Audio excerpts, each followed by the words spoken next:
Hello, my name is Susan Kraft, and this is Talk Art, a program funded by Accent Arts of Palo Alto, suppliers of fine art supplies and framing, and Silicon Valley Open Studios, SVOS. You can find out more about Open Studios by browsing to svos.org. Likewise, you can find out more about Accent Arts at accentarts.com. Today, we are talking to Karen Gutfreund, curator and artist. You will hear about and see her current show, Control. Now, she has put lots of brain cells and energy into this one. Let's welcome Karen to Talk Art. Welcome, Karen, to Talk Art. Thank you so much. So, we are going to spend most of the time tonight talking about the art show Control, which was your brainchild, and you put it together, and you found a place to put it, and you found some great jurors, and you found great artists, and you've been putting a lot of work into it, especially recently. So give us an abstract view of what this show is about. Okay, Control is an exhibition of 79 women, California women artists, and they were juried by the Guerrilla Girls West, which is very, very significant. We had over 171 artists submit work up to 3 pieces each, and they had to drill it down to, it's now 94 pieces by the 79 artists. And the Guerrilla Girls West, for people who may not know, is a group of women artist activists that are extremely committed to getting women's art out into the mainstream in galleries and in museums. And so the show, Control, the theme of it is what we had the artists, we asked specifically to create work to this theme, is their interpretation of control. Is internal controls, external controls, what do they have control over, or what are they completely out of control with? And so their work is the manifestation of that. And so this show will be held at Soma Arts Cultural Center, which Where? Soma Arts Arts Cultural Center in San Francisco in August. And that's on Brannan? It is, 934 Brannan. Okay. And it's a wonderful, wonderful exhibition space. So it'll be in their main gallery. And also behind me, my curatorial team, are 2 branches of the Women's Caucus for Arts, which is, it's a national organization. I happen to be on the board of the South Bay chapter, and we've been working very closely with the Peninsula Division also in executing this show. Excuse me for interrupting, but the South Bay chapter, so San Francisco Bay chapter, and that's from like Menlo Park down? The Peninsula is pretty much is just the Peninsula. The South Bay actually goes all the way down to Monterey, where there's actually quite a few chapters of the Women's Caucus for Arts in California. And the best way to find out is to go to nationalwca.org, and you can find which branch is closest to where you live, and you can get involved. Great, great. Okay, and then so there's the chapter you're in, which is South Bay area. Yes. And then there's the Peninsula, which is kind of based out of Belmont area, yes, which is a little bit north mid peninsula zone. Okay, so I think what we'd like to do now, I have a surprise for you. Okay. I was able to contact some of the people that you work with, and was able to get a majority, not all, but a majority of the pieces of art that are in the show. And we made a slideshow for you. Is the slideshow ready? It is? Great. Okay, so let's have the slideshow, and then after the slideshow, Karen will talk, hopefully, you'll talk about some specific pieces that I know you want to talk about. Yes, I'd love to. Okay, let's go.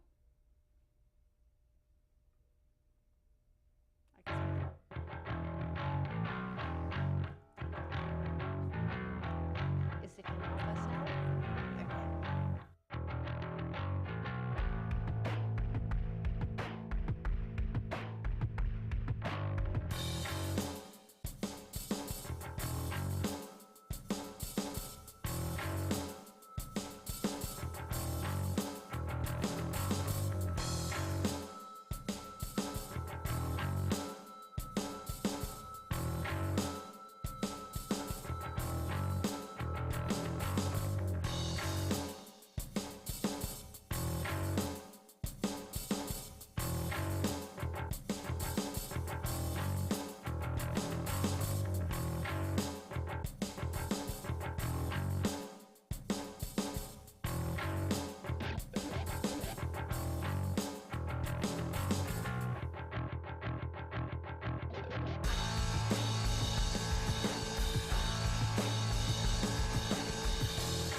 that was just perfect. Did you watch? Oh, yeah, and I've been living and looking at this work for months, but every time I see it, I'm just so completely inspired by just the courage of the women and their statements and what they did with the art. And what we just saw there is actually only 2/3 of what will be in the show. We'll also have 5 video installations and a lot of sculpture that, you know, just doesn't really pick up well in the imagery, which is why it wasn't included. Yeah, well, I couldn't get a hold of those, so Yes. yeah. Now, what I'd like to do is, let's see what we've got going here. Now, next, I think what I want to talk to you about is I have 9 specific pieces that you actually had given to me, not too in the recent past, that we're going to look at in detail. And I don't know if Marty is ready to bring these up yet, but we have the first one by Christina Velasquez. Velasquez. Yeah, she's up now. We've got her piece up. It's Christina Velasquez, and this one's titled "Women Must Be a Healer." It is a dress with actual packets of herbs, medicinal herbs, attached to it. Yes. Okay, so what is now?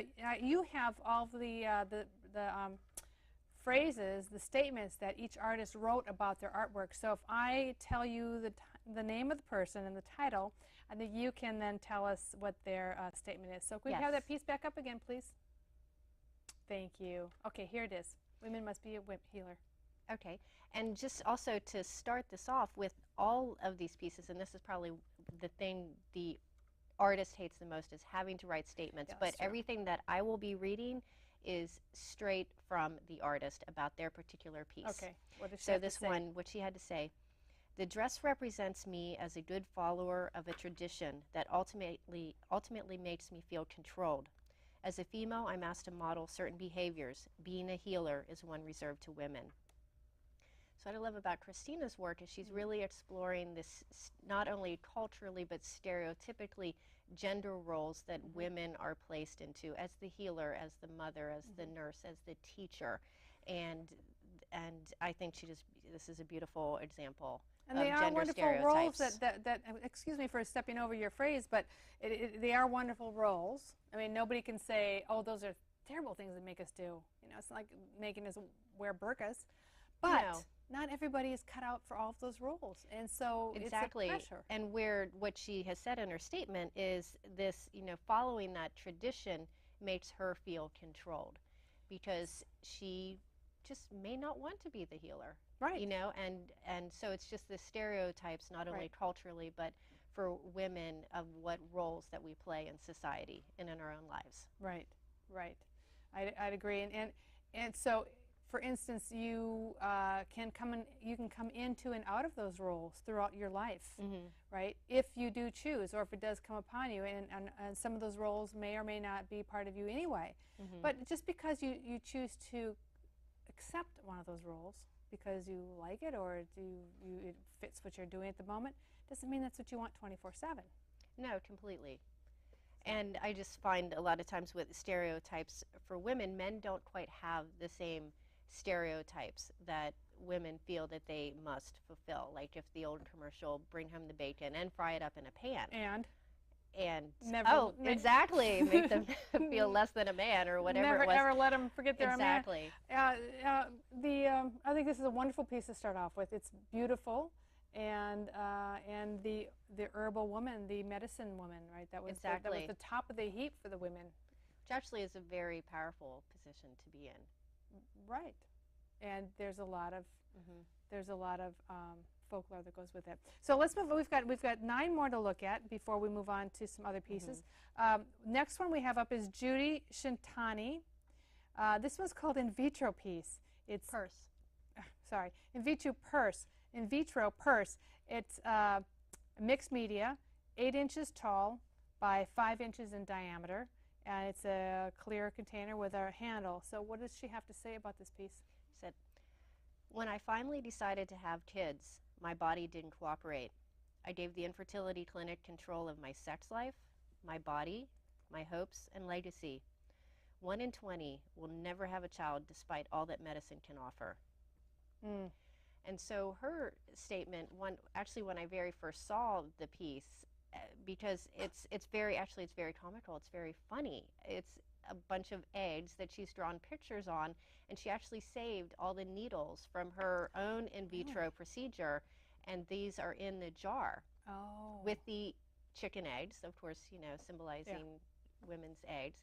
But so on the surface it's very funny, but then when you start thinking about it, how gripping it was, and personally her statement of just being completely out of control over her own body and her own fertility, and when just they have going sex? through that whole, exactly, of just having to follow such a dogmatic regimen that one must if they're, you know, if they're infertile. Right, right. Well, that's so deeply personal for her and for us to be speaking, because we're women that it affects us all.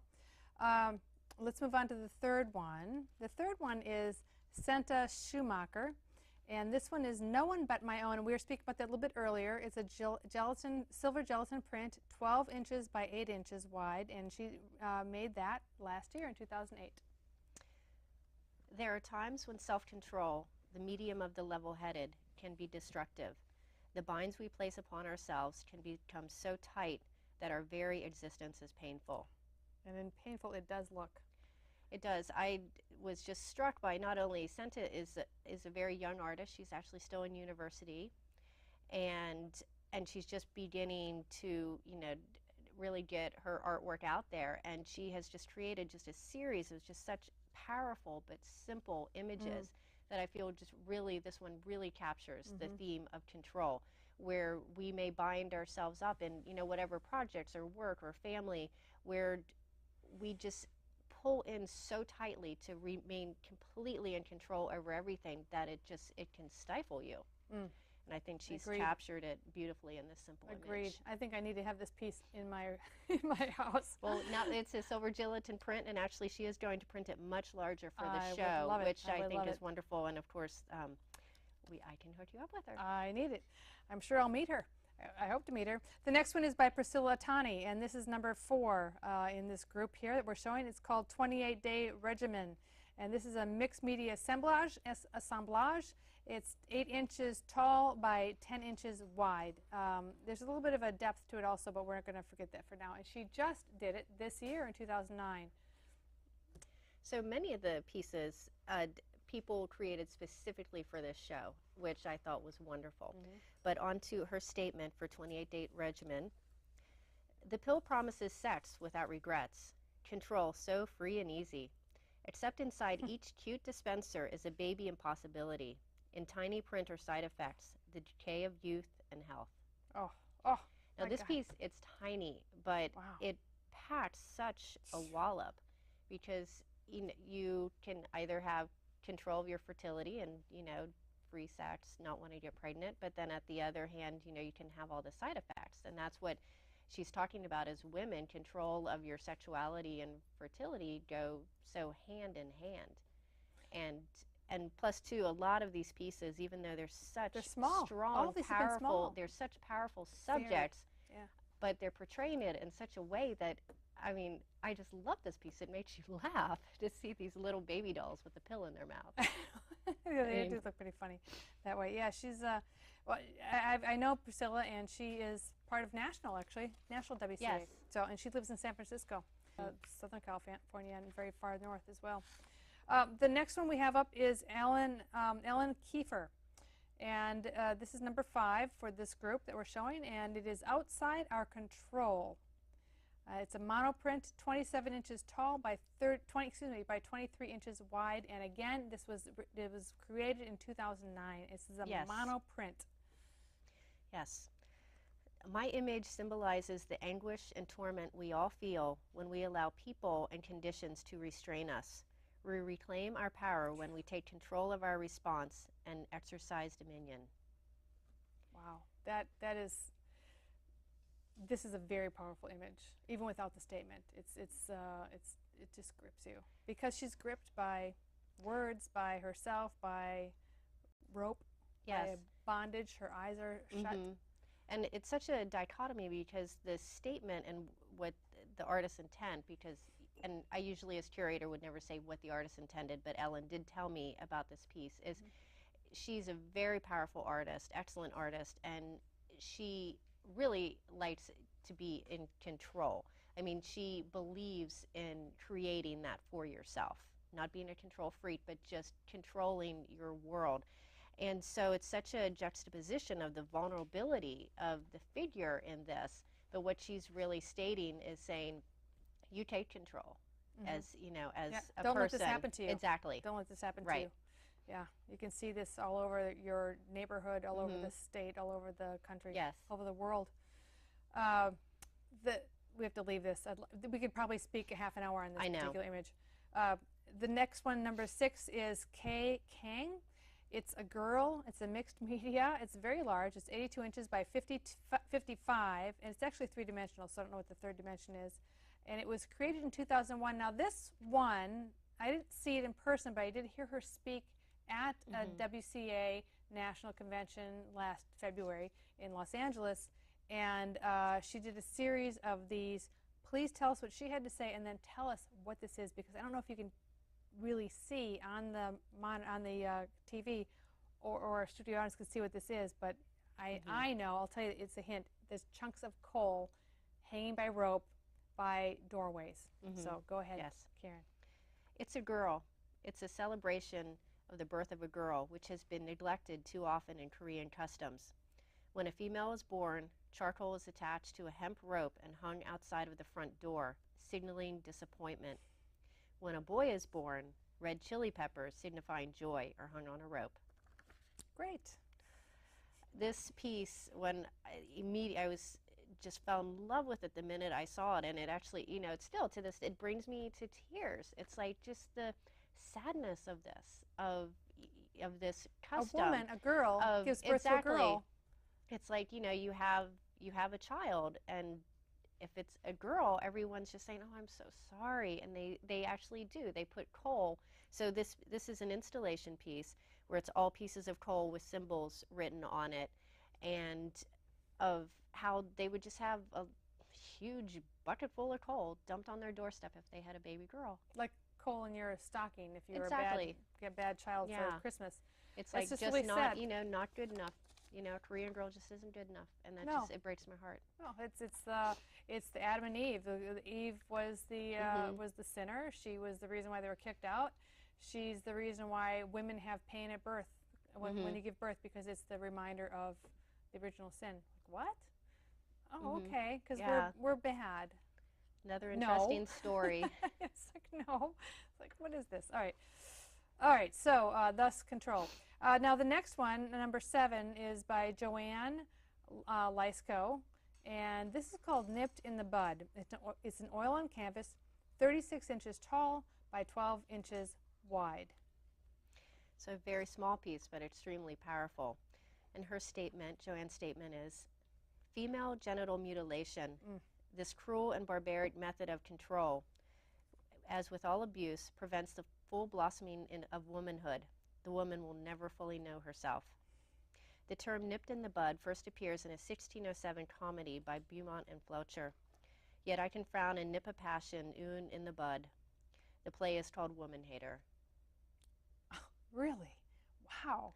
And so that's where she derived the title from. And when I very first saw the piece, I was like, what is this? But then when I read the statement, it's just so impactful, of this single beautiful little rosebud that's just snipped off and tossed aside. Look at the shadow.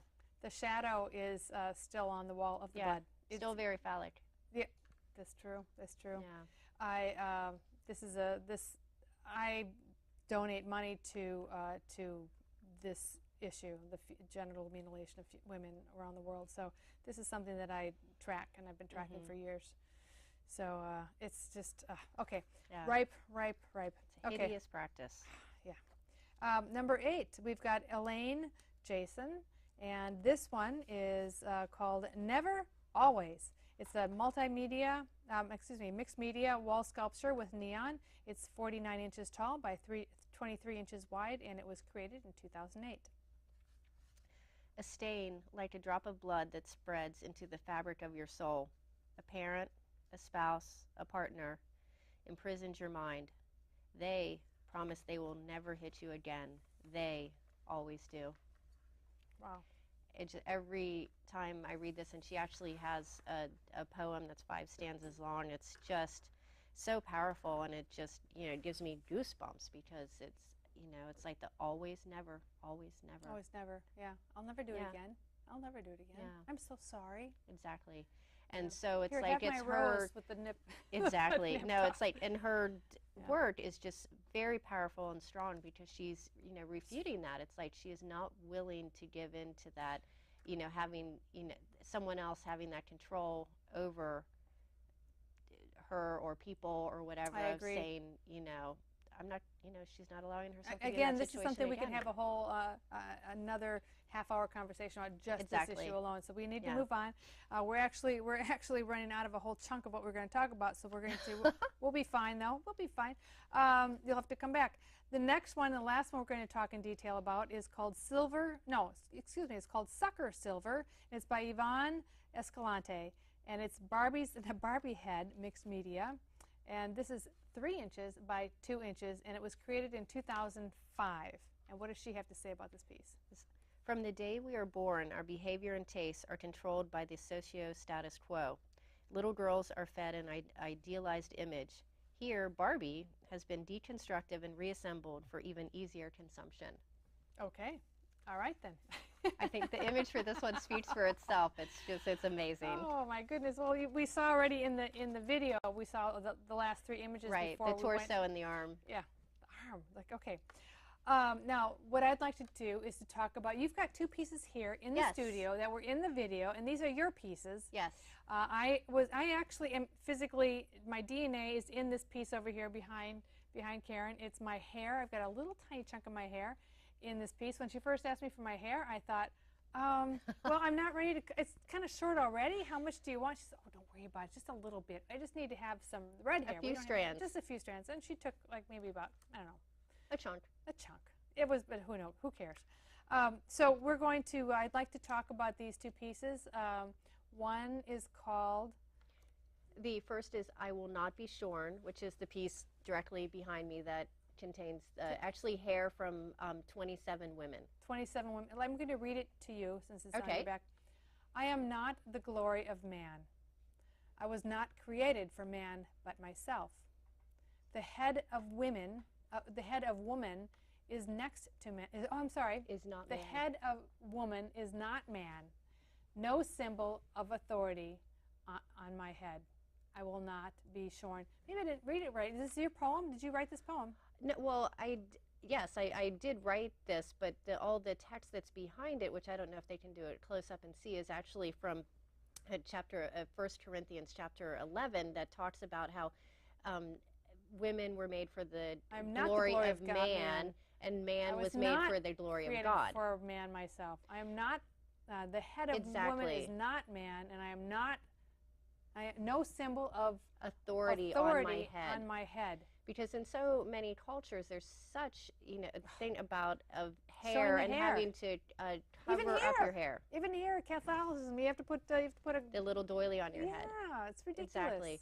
Where Muslim women cover their hair, and Hasidic Jewish women will shave their heads on their wedding night and wear wigs for the rest of their life. I know. So this piece, and actually with this is no. No, and yes, that's no. So with just to wrap up on this piece, it's just my refuting all the Catholic Bible lessons that I grew up with. Were you raised Catholic? Oh, completely. Okay. And so, and even at a very, very young age, I was just like, I'm not buying this. And so this is. Did you put the little thing on your head when you went to church? I think that stopped about mid-70s, but yes, until then. Mm-hmm. So this one here is, this says no, no, no, no, no, no, no, no, no, no, no, no, no. Yes, about 1,000 times. Exactly. On top of some red letters that I can't read. So this is actually underneath is the word yes is all over, but this is actually only half of the piece because the actual piece, but it was too large for the studio, is 36 by 96 inches. And the title of it is I'm Learning to Say No in 520 Languages. Because what I find myself is I'm constantly say yes to everything and to the detriment of myself. And so in searching, I found every single word that seems nonsensical up there is actually the word no in a foreign language. Oh. And so what I'm doing is I'm learning to say no in the language most important to me, my own. Well, thank you for saying yes, for coming here tonight. Thank you so much. We ran out of time. I can't believe this. I We've can't got so believe much it. more to talk about, and I hope you come back again. Thank Maybe you. after or during the show, we'll have some more to talk about. We'll get some Excellent. video of the show. That would be awesome. That would be wonderful. Okay. Thank you for having me. And thank you all for coming tonight. And you can talk to Karen after the show is over. Thank you so much. Thank you. Isn't this great? Yes. Cheers.